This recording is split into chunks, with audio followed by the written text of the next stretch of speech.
Magandang umaga po sa bawat isa. Ayan, ready na po ba tayong mag-aral muli ng kanyang salita? I hope na excited tayo. Pwede po bang maipakita itong excitement natin? Tingnan nyo po ang inyong kaliwat kanan at pakita nyo yung magagandang ngiti nyo. Ayan. Pakita nyo ang mga magagandang ngiti nyo sa mga katabi nyo. Ayun. So I hope na dyan pa lang makikita natin na sobrang excited na talaga tayo na magpuri at mag-aaral ng salita niya. So nabasa na rin naman po kanina and mamaya dadaanan na rin po natin. So tayo po ay manalangin. Let's pray. Amang Diyos, sa makapangyarihan sa lahat, maraming salamat po sa pagkakataong ito na kami po ay magpuri para sa inyo.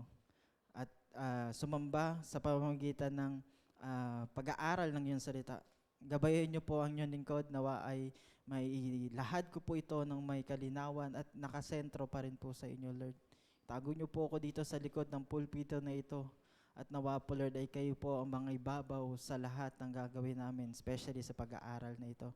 Kayo po ang tumulong din po sa amin. Bigyan niyo po ng karunungan na nagbumula sa inyo para maunawaan namin kung ano yung nais niyong sabihin sa amin. Give us also a humble heart na tanggapin kung ano po yung mga pagkukulang din po namin at nawa ay mas ma-push po ito na magpuri at manampalataya para sa iyo po, Lord. Maraming salamat po ulit. In Jesus' name we pray. Amen. Ayan. Muli, magandang umaga po muli sa bawat isa. Ayan, parang konti na lang biglang sumagot. Ayan, ulitin nga po natin. Magandang umaga po muli sa bawat isa. Ayun, napakaganda pong pakinggan. Before I begin, siguro magkaroon muna tayo ng simpleng activity. Ayan, kanina nangitian na natin yung katabi natin, yung kaliwat kanan natin. Ngayon naman, tanungin naman natin sila. Ayan, tanungin natin sila kung okay ka lang ba? Ayan. Ayan, di ba? Oh, yeah. Yung iba dyan, masasabi natin, ngayon lang nakatanggap ng ganyang tanong. Ayan. Kumbaga dito po makikita natin, dito sa simpleng activity lang na ginawa po natin, it is very simple and short. Pero kung tatanungin din po natin ng bawat isa po sa atin, kahihirap po nitong tanungin sa mga taong nakapaligid sa atin. Minsan, kahit sa mismong loob ng tahanan natin, hindi natin ito na itatanong. When was the last time na tinanong natin sa ating mga anak, sa ating mga magulang, ang salitang, okay ka lang ba? Kamusta ka na? When was the last time na nabanggit natin, nakipagkwentuhan tayo, nakipag-date tayo na ang sentro ay kamustahin lang siya? At hindi tanungin kung ano yung mga pinagdadaanan, kung ano yung pinagkakaabalahan lang niya. When was the last time? Anyways, let me ask you this sa lahat po. Ayan, kanina wala akong kaliwat kanan dito, so kayo na lang po ang tatanungin ko. Okay lang po ba kayo? Pagod ka na po ba sa buhay mo? I hope na hindi po ito yung pinagdadaanan ng bawat isa sa atin. Dahil marami po sa atin ang masasabi po nating pagod na. Pagod na sa iba't ibang mga sitwasyon sa kanilang buhay. Hindi ko lang po tinutukoy dito yung pag-aaral ng mga estudyante, pagtatrabaho ng mga workers. Hindi po ito yung tinutukoy natin, kundi yung pagod sa loob po mismo natin. Pagod na hindi natin mawari. Pagod na makikita natin sa kaloob-looban talaga ng puso po natin. Minsan, hindi ito nadadala ng simpleng pagkain, di ba? Hindi ito nadadala sa simpleng pagtulog. Yung pakiramdam na kahit mahimbing na at sobrang haba na rin po ang tulog natin o yung pahinga po natin sa pang-araw-araw, pero still, pagod pa rin po tayo.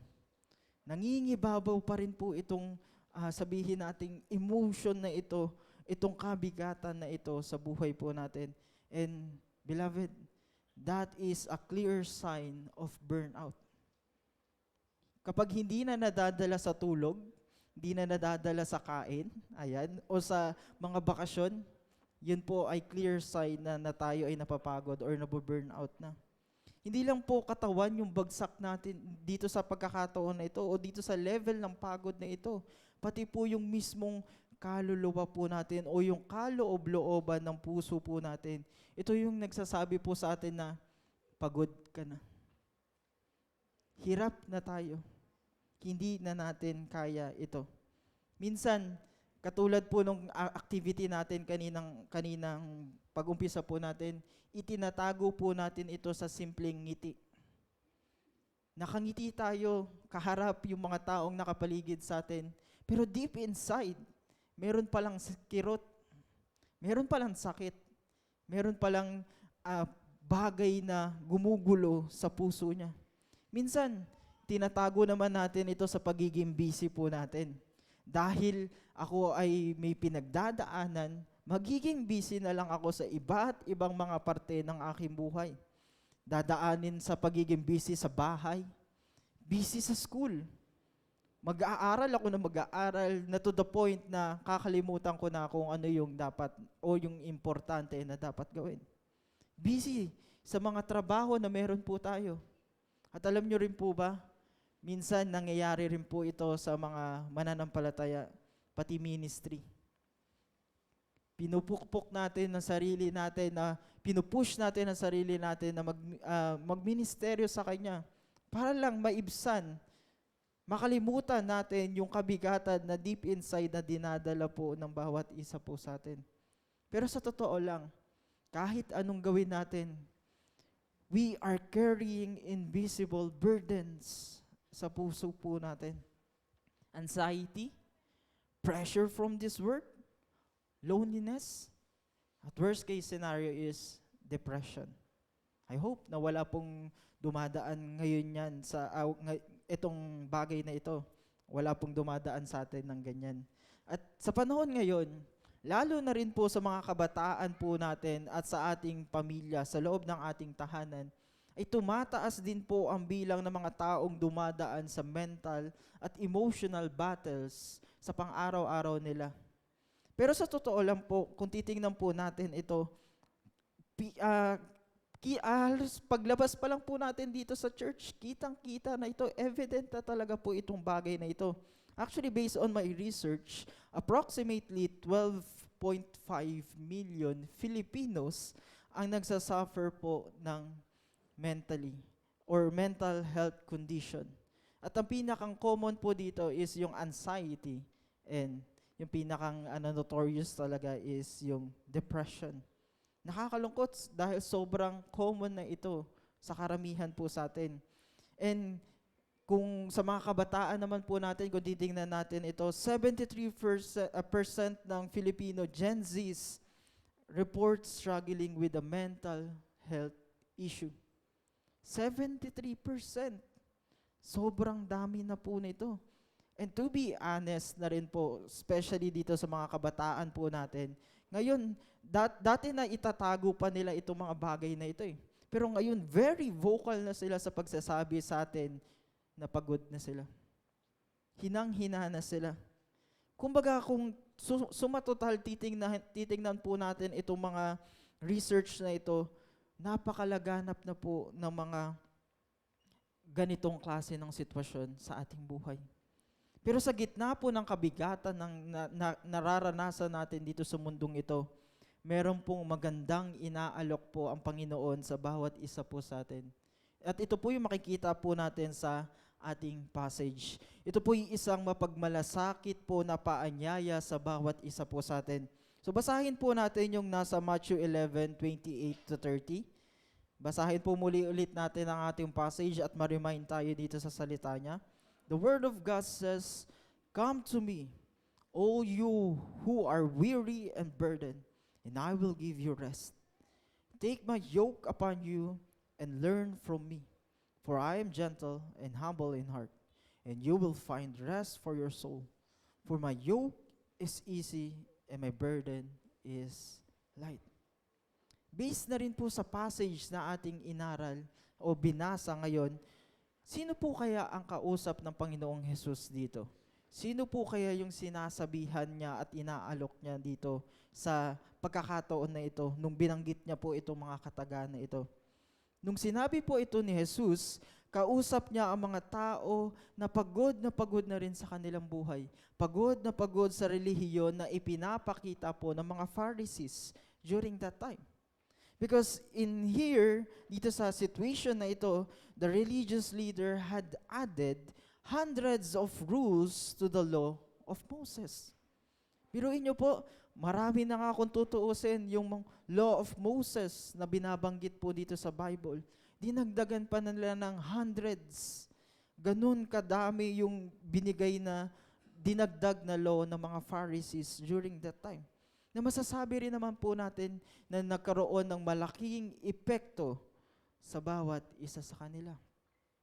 Kung titingnan din po kasi natin ito, again, yung sa perspective na meron sila, ang dami pong kautusan na lumabas. Ang daming bawal. Ang daming hindi pwedeng gawin. Pero sa lahat ng mga ito, makikita natin na wala naman itong pag-ibig. Wala naman itong awa para sa isa't isa.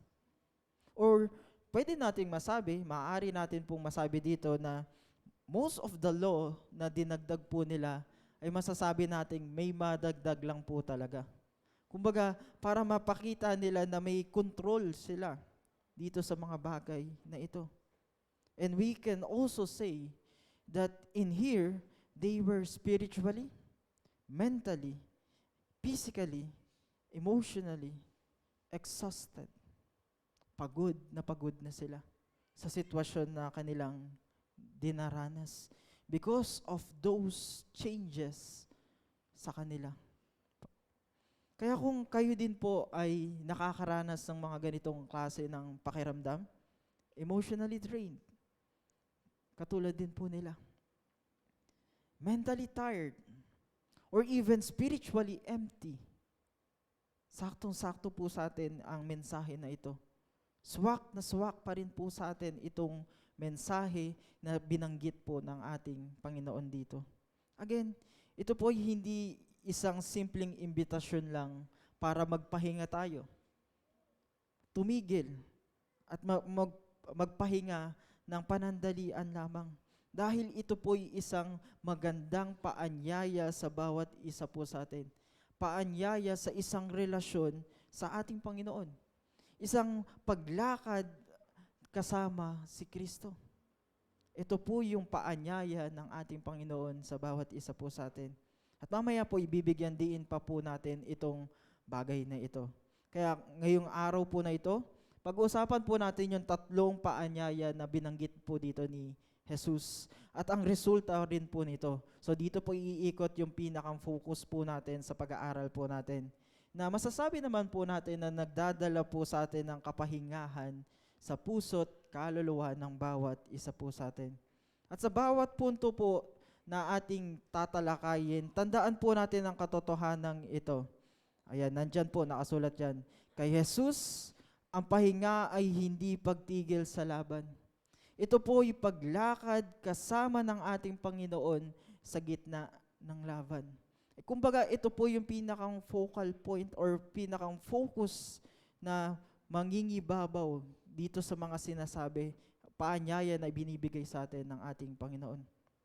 Kaya mga kapatid, kapag po tayo pagod, pakinggan po natin kung ano yung sinasabi sa atin ng mundong ito. Ano po yung madalas na binabanggit po sa atin pag sinasabi natin sa mga taong nakapaligid sa atin na pagod na tayo? Diba? Sasabihin nila po sa atin, magpahinga ka, tapusin mo muna kung ano yung problema mo, hanapin mo muna kung sino ka, saka ka lumapit sa ating Panginoon. Madalas, ito po yung binabanggit sa atin at binabato sa atin ng mga taong nakapaligid sa atin. Especially yung mga taong walang pagkakilala sa Panginoon. Pero kay Jesus, ibahin po natin ang paanyaya na binabato niya at sinasabi niya sa bawat isa po sa atin.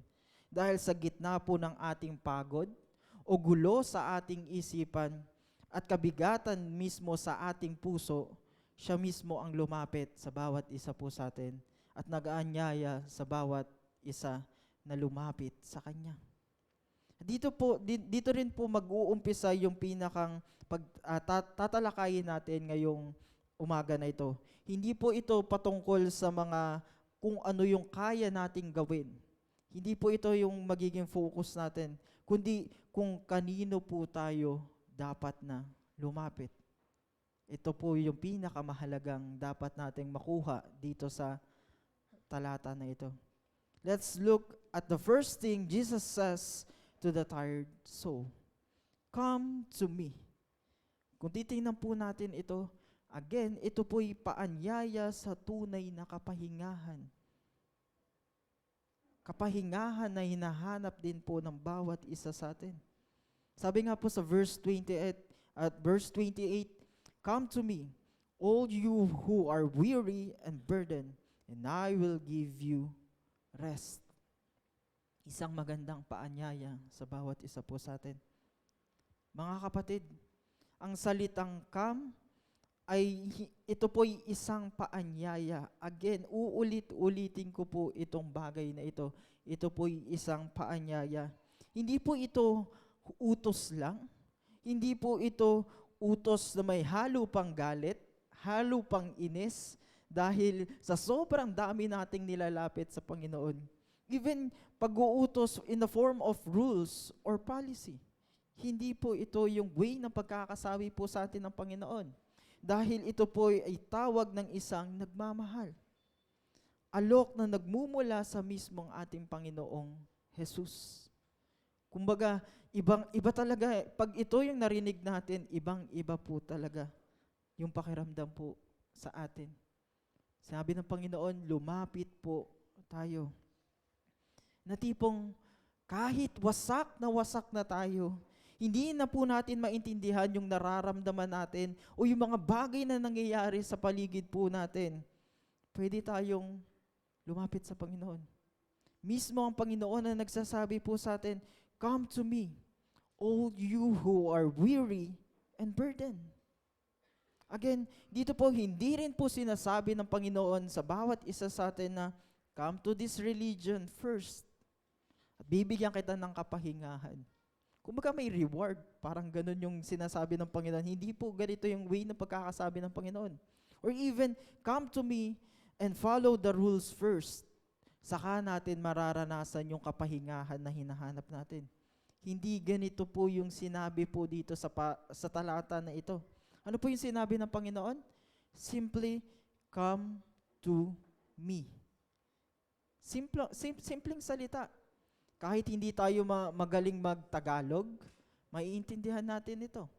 Kahit hindi tayo ganong kagaling mag-English, mauunawaan at tatatak talaga sa puso natin itong kataga na ito. Lumapit po tayo. This is not a demand para gawin natin. It's a clear invitation from a loving Savior. Mismo sa ating Panginoong Hesukristo ang nagsasabi po sa bawat isa sa atin to come to Him. And one more thing, hindi rin po sinasabi ng Panginoong Jesus dito na ayusin mo muna ang sarili mo. Hanapin mo muna kung sino ka. Ang sarili mo. Saka ka lumapit sa Kanya.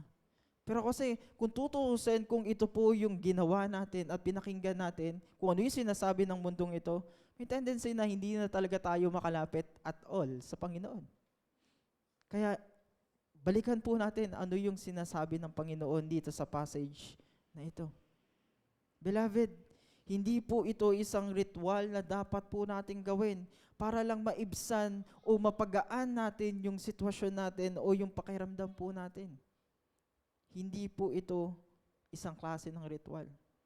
Dahil malinaw po na sinabi po sa atin dito na sa Kanya po tayo lalapit habang, yan po, pinakang point, habang pagod pa tayo, habang magulo pa ang lahat, habang umiiyak pa tayo sa tabi, habang gulong-gulo pa tayo sa paligid po natin, lumapit po tayo sa Kanya. Huwag na natin patagalin pa. Kapag naramdaman natin itong kabigatan na ito, Pwede tayong lumapit sa ating Panginoon dahil ito ang paanyaya niya rin po sa atin, ang imbitasyon niya sa bawat isa po sa atin.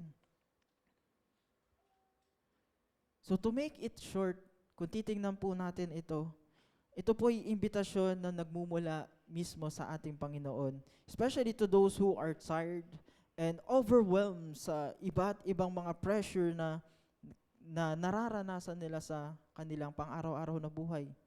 Ang lumapit ng personal sa ating Panginoon. Imbitasyon na hindi po in a form of religion lamang. In a form na dahil takot tayo na masuway kung ano yung sinasabi ng Panginoon ay lalapit tayo.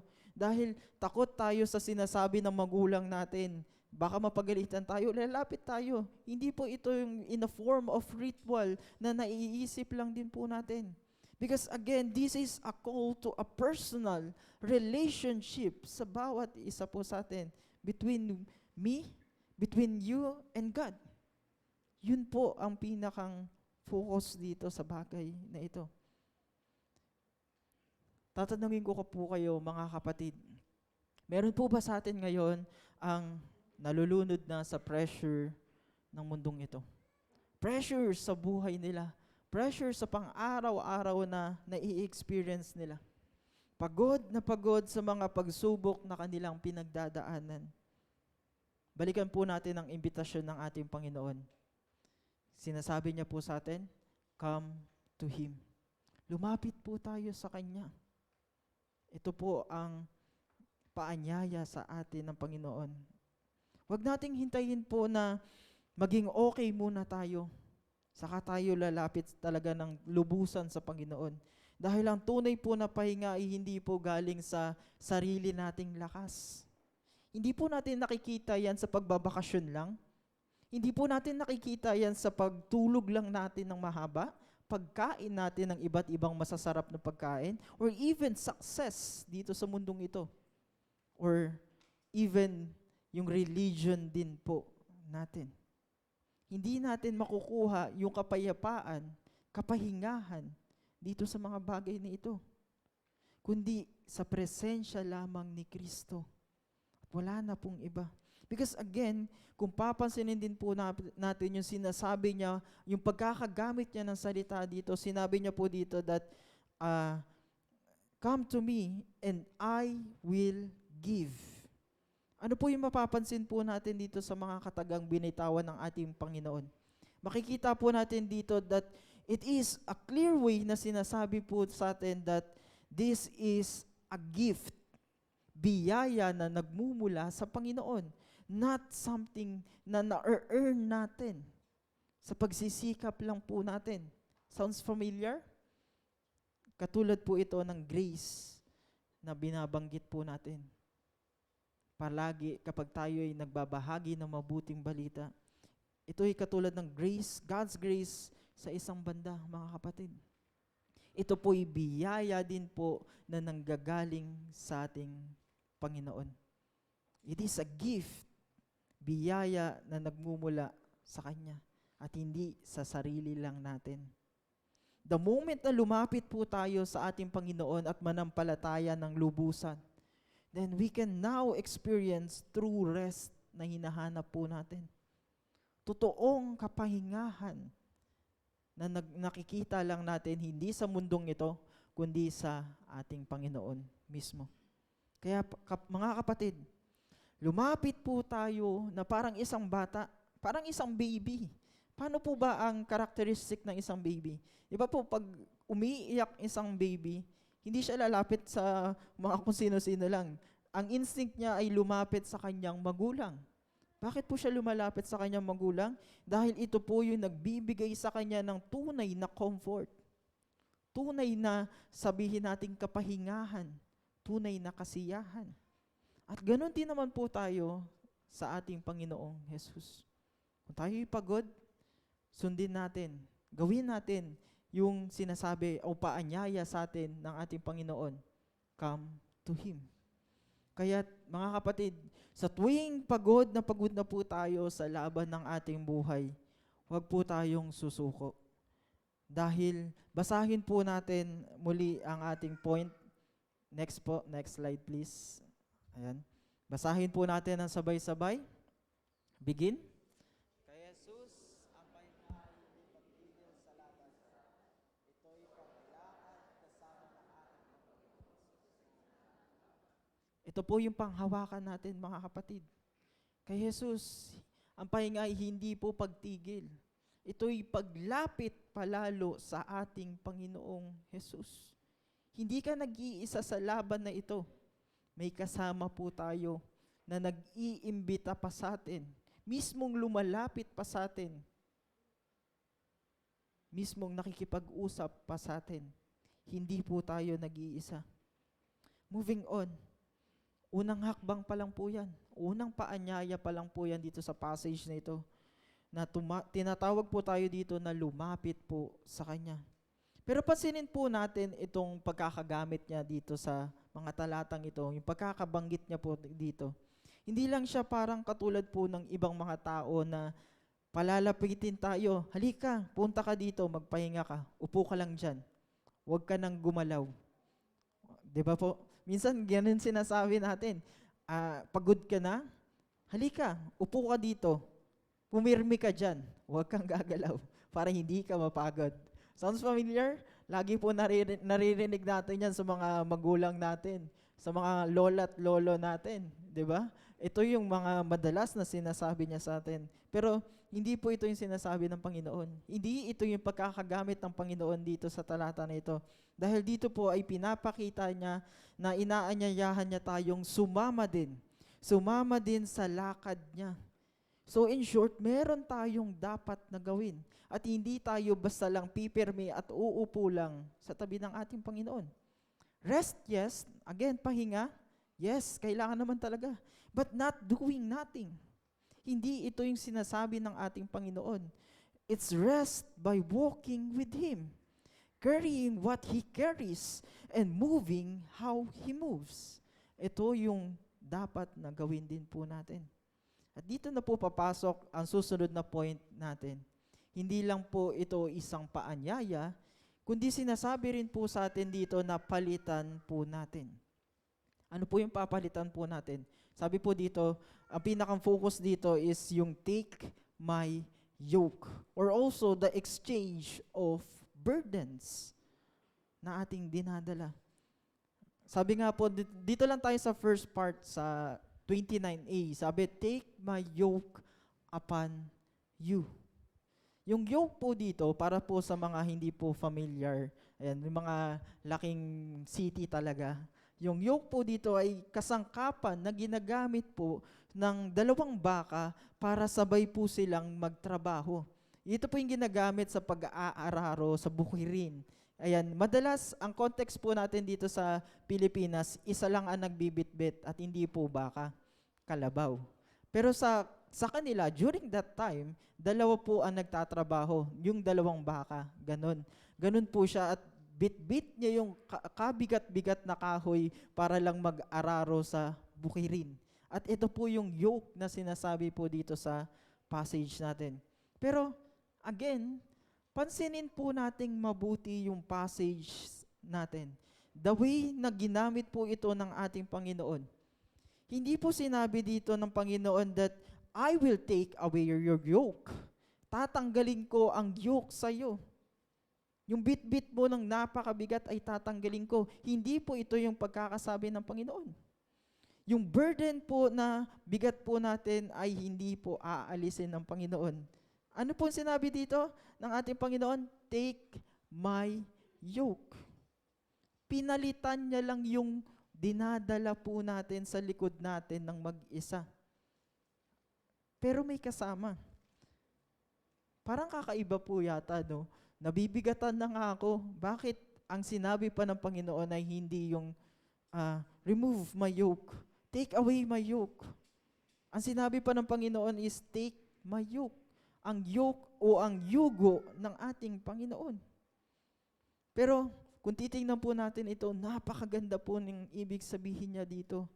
Ang ibig sabihin niya po dito ay hindi po tayo inaalisan ng responsibilidad, ng mga struggles sa buhay po natin, Pero Jesus is just saying na we must submit to Him and let Him guide our life. Ito yung pinakang focus na sinasabi ng Panginoon dito. So, to make it clear sa bawat isa po sa atin, sinasabi po sa atin ng Panginoon that we must be yoked with Him. Tanggapin din po natin yung yugo ng ating Panginoon. Kaysa sa mga religious legalism sa paligid po natin or even sa mga iba't ibang klase ng pressure sa buhay po natin. Kaysa ito yung bitbitin natin, kunin natin, tanggapin natin, be yoked with Him. Tandaan po natin mga kapatid, the moment we accepted Christ as our Lord and personal Savior, siya na po ang kasama natin. Siya po ay nasa puso na natin. Kasama na rin po natin siyang humila sa kabigatan na ito na ating dinadala. At mangyayari lang po yan again if we allow God to really work in our life. Kung tinanggap natin siya ng lubusan at ng totoo sa ating puso, then ito rin po yung mararanasan natin. I guess to make this more simpler and short, hindi po inaalis sa atin ng Panginoon ang yoke na binibitbit po natin. May yugo pa rin po tayong dinadala. Pero ang pagkakaiba po nito ay pinalitan na ng Panginoon ang yugo na ito. Ito po yugo na ng ating Panginoon, Jesus. Yung yoke po ng guilt, anxiety, depression, and even pressure from this world ay pinalitan po ng Panginoon ng yoke ng grace, peace, at mismong presensya niya. Ito po yung inaalok niya sa bawat isa po sa atin. Mga kapatid, it makes me wonder, maybe you're living your life in your own terms. Kaya madalas nating sinasabi din na pagod na tayo. Pagod na tayo sa ating buhay natin. Kasi ang pinakang nagiging focus na lang natin, nakakalimutan natin kung sino yung kasama natin. Nakafocus na tayo sa yugo na dala-dala lang natin. Nakalimutan natin na meron tayong katabi. Meron tayong Kristo sa puso din po natin.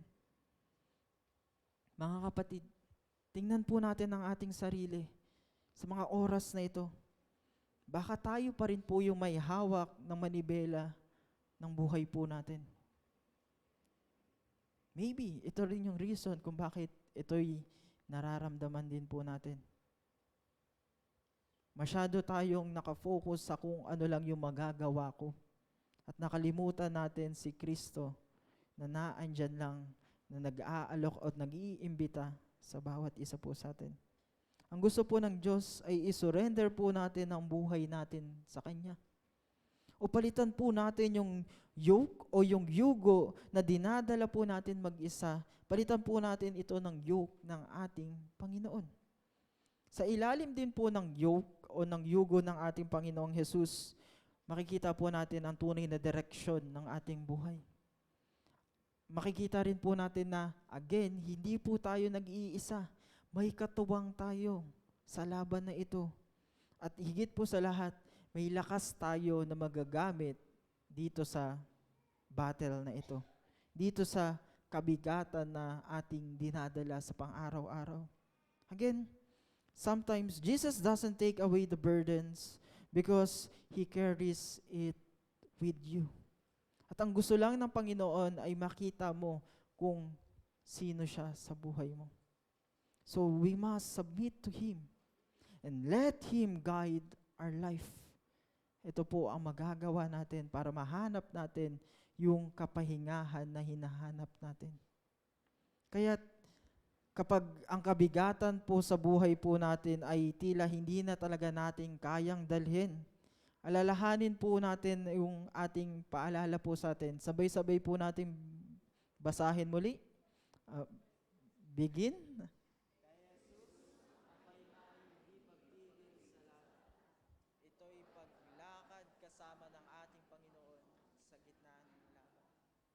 Huwag nating kakalimutan, meron tayong kasama dito sa laban na ito.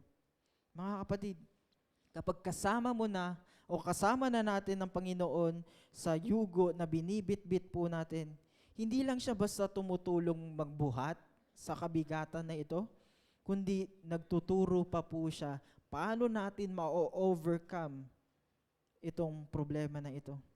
Paano natin mapaghihilom yung sakit, yung sugat ng ating mga struggles o ng mga pressures dito sa mundong ito. Kung saan nga po, sa bawat hakbang na paglalakad po natin, kasama ang ating Panginoon sa yugo niya, may matututunan po tayong bago. Hindi po tayo basta lang kasama lang natin ng Panginoon. Meron tayong nadadala. Take home, kumbaga. Hindi lang kung paano mabuhay sa paraang gusto ng ating Panginoon, kundi kung paano rin natin again paghihilumin yung mismong sugat at yung kirot na ating nararamdaman, na ating binibitbit. Kaya po yung susunod na paanyaya po sa atin ng Panginoon dito sa ating passage, He says, learn from me. Matuto tayo sa ating Panginoon. Or simply to say, the process of healing and growing with Christ. Sabi nga po dito sa 29b, learn from me, for I am gentle and humble in heart. In here, makikita po natin na hindi lang po tayo basta tinawag ng Panginoon na lumapit sa Kanya. Hindi rin po tayo basta tinawag na kumapit lang sa ating Panginoon. Tinawag niya rin po tayo para matuto. Matuto mismo sa ating Panginoon. Kaya nga po sinabi niya dito again, He says, learn from me. At sinabi niya rin po dito yung pinakang rason, bakit kailangan nating matuto sa Kanya. Sinabi niya dito, for I am gentle and humble in heart. Mismong karakteristik ng Panginoon, yung binanggit niya dito sa talata na ito. Beloved, minsan, ang dahilan ng pagka-burnout ng bawat isa po sa atin, o ng karamihan sa atin, ay dahil sobrang dami na rin po ng pressure na pilit nating binibit-bit ng mag-isa. Mga harsh voices sa paligid lang po natin that can also lead us to move. Hindi dahil sa move na may kasamang takot talaga. Takot sa ano yung mangyayari sa akin in the future. Ito yung mag-move sa atin kapag masyado tayong nakikinig sa sinasabi ng mundong ito. One more thing, ang mental at emotional exhaustion ay madalas lumalala o masasabi natin nagiging problema talaga ng bawat isa sa atin kapag masyado po nating iniidolo ang sistema ng mundong ito. Too much performance, too much pressure, at higit sa lahat, too much perfection.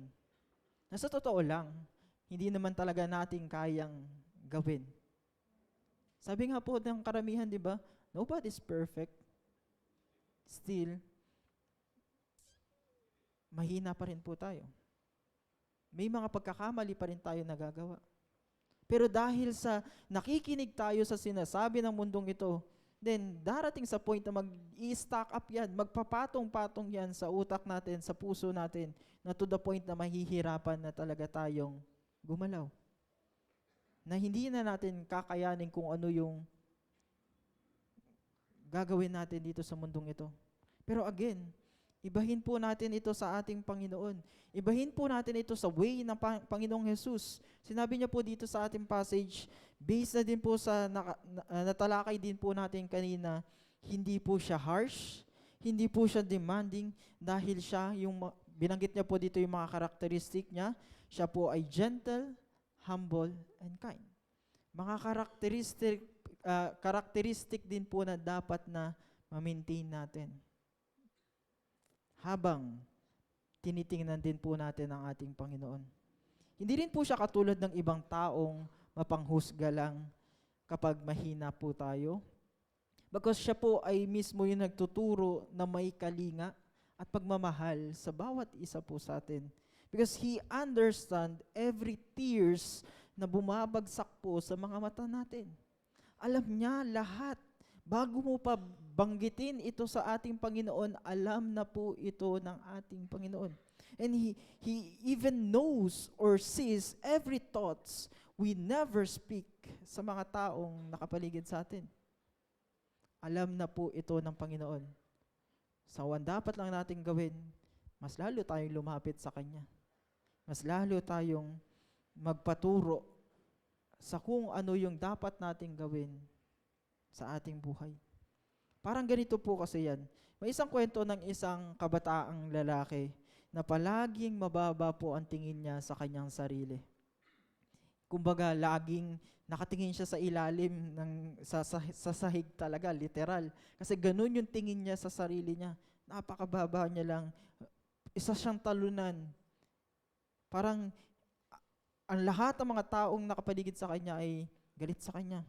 Pero isang araw, kinausap po siya ng isang tao. Ito po yung mentor niya. Sinabi niya po sa kanya, dito sa bata na ito, "Anak, hindi kita kailanman huhusgahan.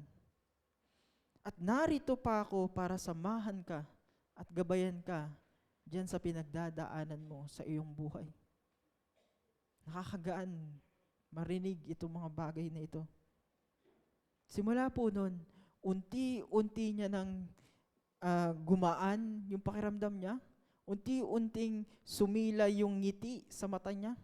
Unti-unting na-overcome niya yung pagiging mababa, pagtingin niya ng mababa sa sarili niya. Paano niya po ito na-overcome? Dahil na rin po sa way ng pagtuturo ng mentor niya.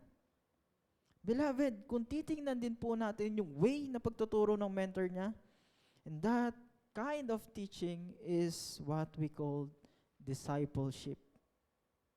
Discipleship na mismong pinakita rin po sa atin ng Panginoon, mismong inaalok din po sa atin ng Panginoon. Magpaturo tayo sa Panginoon. Spiritually speaking, again, muli kong sasabihin na ganoon din po ang ating Panginoong Jesus. Kapag siya po ang naging guru natin, ang puso din naman po natin ay unti-unti rin pong gagaan. Unti-unti nitong hihilumin yung mga kirot na ating nararamdaman.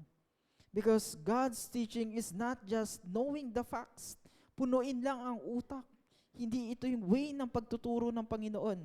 Ang way ng pagtuturo ng Panginoon it's about imitating His life. Yung mismong mga karakteristik na binanggit niya po dito. In Him, we learn how to breathe again. Kapag hinayaan po natin na magpaturo sa ating Panginoon, how to trust again and how to hope again.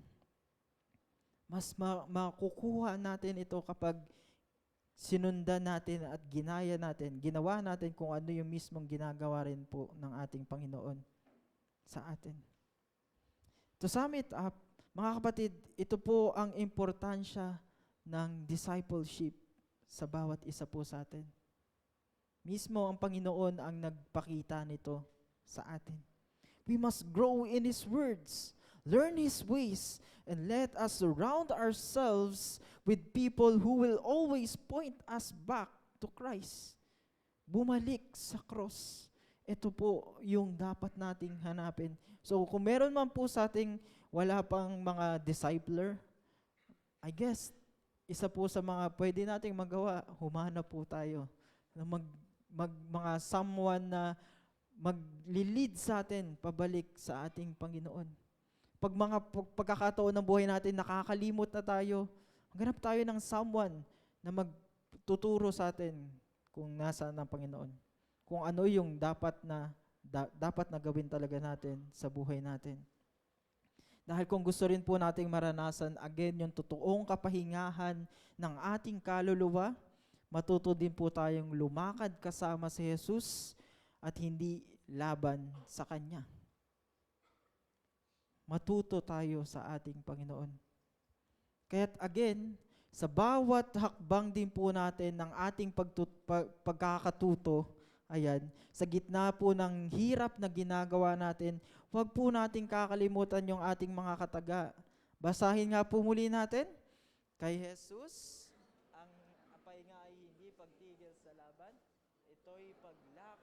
kasama ng ating Panginoon sa gitna ng laban. Ito po yung panghawakan natin, mga kapatid, sa bagay na yan. Be a real follower of Christ. At habang natututo po tayo kay Jesus, ay unti-unti din pong gumagaan yung pakiramdam natin. Lumalambot ang puso po natin at humihilom ang sugat at pait ng kabigatan na dinadala natin sa pang-araw-araw. At higit po sa lahat ng ito, yes, babalikan natin, bumibigat naman po talaga, may mga struggles naman talaga sa paligid po natin. Bumibigit man yung mga pasanin na dinadala natin sa araw-araw, pero piliin po natin ng Panginoon dahil mas gumagaan po ito. Mas nakakaya nating maglakad, ma-overcome yung mga kabigatan na ito dahil hindi tayo nag-iisa. Merong Panginoon na nag-aanyaya sa atin. Isa pa po, kapag natuto rin po tayong magtiwala pa sa ating Panginoon, sumunod sa ating Panginoon at sumama sa Kanya, doon din naman po natin mararanasan yung pinakang hinahanap ng bawat isa po sa atin, ang totoong kasiyahan, ang totoong kapahingahan na makikita natin sa Panginoon at hindi sa mundo lang na ginagalawan po natin. And that brings us to our final point for this morning. You will find rest, which is also the promise of deep soul renewal and result of surrendering our lives to Him. Basahin po natin yung last verse po natin dito, yung 29c to 30. Basahin natin, it says, "And you will find rest for your souls, for my yoke is easy and my burden is light." Ang pangakong kapahingahan ng ating Panginoon ay hindi po temporary break lang na mismong inaalok sa atin ng mundong ito. Hindi po ito panandalian lamang, mga kapatid. Ito po'y kapahingahan sa mismong ating kaluluwa, mismong ating buong pagkatao. Ito po yung inaalok sa atin ng Panginoon sa mismong paglalakad din po natin kasama ang ating Panginoon. Sabi nga po dito sa Jeremiah 6:16, it says, basahin lang po natin, next slide po.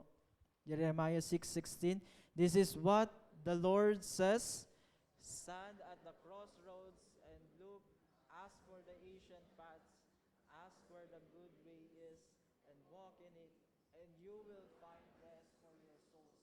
But you said, we will not walk in it." Ano po yung sinasabi ng ating passage, o yung mismong passage rin na binasa natin, at yung mismong passage na inaaral natin? Ang ibig sabihin po ng lahat ng ito, na kahit may problema po tayong kinakaharap, kahit may mga problema, iba't ibang klase ng problema sa paligid po natin, still may peace pa rin po tayong mahahanap. May peace pa rin po tayong mararamdaman sa piling ng ating Panginoon, which is the source of true rest na makikita natin. Kahit may mga deadlines tayo na pilit na gumugulo talaga sa buhay natin, may mga burdens sa paligid po natin, ay still, hindi tayo basta-basta mape-pressure dito dahil may kasama tayo. Hindi tayo nag-iisa sa laban na ito. Dahil na din po, again, sa katotohanan, hindi lang din po puso yung mismong inaayos ng ating Panginoong Jesus sa buhay natin, pati yung mismong kaluluwa po natin, yung kaloob-looban natin, yun po yung inaayos ng ating Panginoon sa atin. Ang buong pagkatao po natin. Total transformation, ika nga po nila. Yun yung inaalok sa atin ng ating Panginoon. Kung titingnan din po natin ito, parang ito'y isang tao na nasa gitna po ng isang matinding bagyo. Last time na-experience natin yung iba't ibang klase ng malalakas na bagyo sa Antipolo, dito po. Kung saan masasabi natin na nakakatakot naman sa isang banda talaga, 'di ba? Kaya nga maraming mga schools ang nagdeklara na wala talagang pasok. Even yung mga ministries natin, hindi natuloy dahil dun sa matitinding hagupit ng bagyo na ito. So going back doon sa kwento natin, parang ito po isang tao na nasa gitna po ng matinding bagyo. Pero kahit siya ay nasa gitna nito, hindi siya natatakot. Hindi siya apektado sa mismong surroundings na meron siya. Sa kadahilan ng nasa loob siya ng matibay na bahay. Secure siya. Alam niya na safe siya dito sa tahanan na meron siya. Naririnig man niya yung malalakas na buhos ng ulan, malalakas na kulog, malalakas na hagupit ng hangin. Still, masasabi natin na kampante siya. Payapa ang kanyang puso dahil siya nga po ay nandun sa isang matibay na tahanan. Solido, ika nga po nila.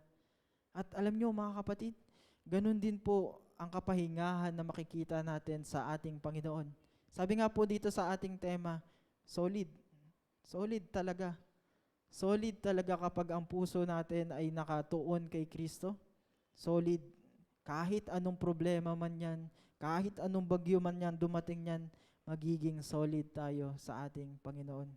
One more thing, hindi din po sinasabi ng Panginoong Jesus na once na tanggapin natin ang Panginoon bilang Diyos at tagapagligtas ng ating buhay, totally wala ng burden, wala ng struggles.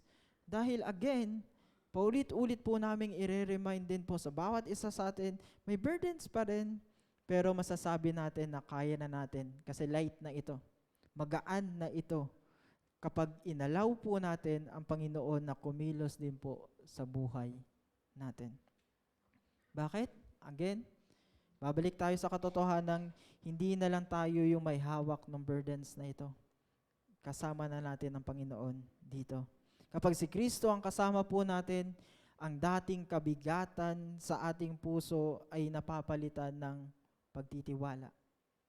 Ang ating paglalakad sa madilim na lugar na hindi natin alam kung ano yung mangyayari sa atin, napapalitan ng daan, ng direksyon, ng purpose. Nagkakaroon tayo ng totoong purpose na nagmumula rin po sa ating Panginoon. Kaya mga kapatid, sa piling ni Jesus, kahit may battle pa tayong kinakaharap, kahit mabibigat man yan, as in mabibigat talaga, still pwede natin masabi na may peace pa rin po tayo sa ating puso. May kapayapaan, kapahingahan pa rin tayo sa ating puso. Again, hindi man tayo exempted sa lahat ng mga struggles sa buhay po natin, pero still, nagiging matatag pa rin po tayo sa laban na ito. Dahil kasama po natin ang Panginoon sa bawat step ng buhay po natin, sa bawat journey na tinatahak po natin. So today, we ask ourselves, ano ba yung hinahanap natin? Kapahingahan. Ano bang klaseng kapahingahan talaga yung hinahanap ng puso po natin? Are we seeking momentary relief? Yung panandalian lang at babalik-balik pa rin? Or are we seeking the eternal rest that only Christ can give? I hope yung last yung hanapin po natin. Beloved, only Jesus offers this kind of rest that our souls are longing for. Ang Panginoong Hesukristo lang ang nag-aalok niyan sa atin. Kaya't mulit-muli, ang kapahingahan natin dahil kay Jesus, ang pahinga ay hindi pagtigil sa laban. Ito po'y paglakad kasama ng ating Panginoon sa gitna din po ng ating laban. In conclusion, bilang pagtatapos na rin po ng ating pag-aaral, balikan po natin yung unang-unang tanong na naitanong ko rin po sa inyo. Pagod ka na ba? Litong-lito ka na ba sa mga nangyayari sa buhay mo? Pagod na ba ang iisipan natin? May kabigatan ba ang iyong dibdib? Kapatid, balikan din po natin ang paanyaya ng ating Panginoong Jesus. Dahil itong paanyaya na ito ay hindi po fake comfort lang na katulad ng inaalok ng mundong ito. Ito po'y tunay na lakas. Ito po'y tunay na kapahingahan at gabay din po sa atin sa kung ano yung dapat nating gawin. When we say gabay sa dapat nating gawin, again, kung kailangan din naman talaga natin na mag-seek ng medical attention regarding to this matter, still, kapatid, pwede pa rin nating sabihin itong bagay na ito, na ang Panginoon pa rin po ang gagabay sa atin sa journey na ito. At ang mismong kasama natin dito sa pag-battle natin na ginagawa ay ang mismong Panginoon pa rin. But again, magagawa lang po natin itong mga bagay na ito kung gagawin natin yung pinakang unang-unang paanyaya sa atin if we come to Him. Magagawa at makakaya natin itong bagay na ito. Kaya mga kapatid, lumapit po tayo sa Kanya. Pasanin din po natin yung yugo na mismong inaalok niya sa atin. At matuto din po tayo sa Kanyang mismong mga gawa, sa mismong Kanyang mga salita. At higit po sa lahat, pahingahin po natin ang ating kaluluwa. Wag lang po tayo makampante or maging okay lang sa atin yung physical health lang, mental health lang. Sama na rin po natin yung spiritual aspect ng ating buhay. Dahil again, ito rin po yung tunay, dito natin makikita yung tunay na kapahingahan na hinahanap po natin. Hindi lang sa katawan natin, hindi lang sa pag-iisip natin, kundi sa buong pagkatao po natin. Dahil sa dulo ng bawat pagod, sa dulo ng lahat ng mga luha na naiiyak natin sa Panginoon, may Panginoon na nagsasabi sa bawat isa po sa atin, kay Jesus, ang pahinga po ay hindi pagtigil dito sa laban na ito. Ito po yung paglakad kasama ng ating Panginoon sa gitna ng battle na ito. Tayo po ay manalangin. Let's pray. O Amang Diyos, maraming salamat po Lord sa reminder na ito sa bawat isa po sa amin. Kung meron man po sa amin may pinagdadaan ng may kabigatan sa kanyang puso, nawa po Lord ay ma-remind kami sa salita nyo na lumapit po sa inyo. Mas piliin po namin kung sumunod sa kung ano yung mga nais nyong ipagawa po sa amin. At kung meron man po sa amin na kailangan na talagang mag-seek ng medical experts regarding sa ganitong usapin, kayo pa rin po ang sumama dito sa tao na ito. Kayo pa rin po ang magprotekta at gumabay sa kung ano yung mga dapat niyang gawin dito sa journey na ito. Sabi niyo nga po Lord, na mararamdaman namin ang tunay na kasiyahan, ang tunay na kapahingahan din po kung kami po ilalapit sa inyo, Lord. Nawa ay ito rin po yung maging battle cry namin dito sa laban na ito, na mas lalong lumapit po kami sa inyo, magtiwala sa inyo, pag-igtingin yung mismong pananampalataya namin sa inyo. Nawa po Lord ay magawa po namin ito sa tulong niya rin po Lord. Maraming salamat po ulit. In Jesus' name we pray. Amen.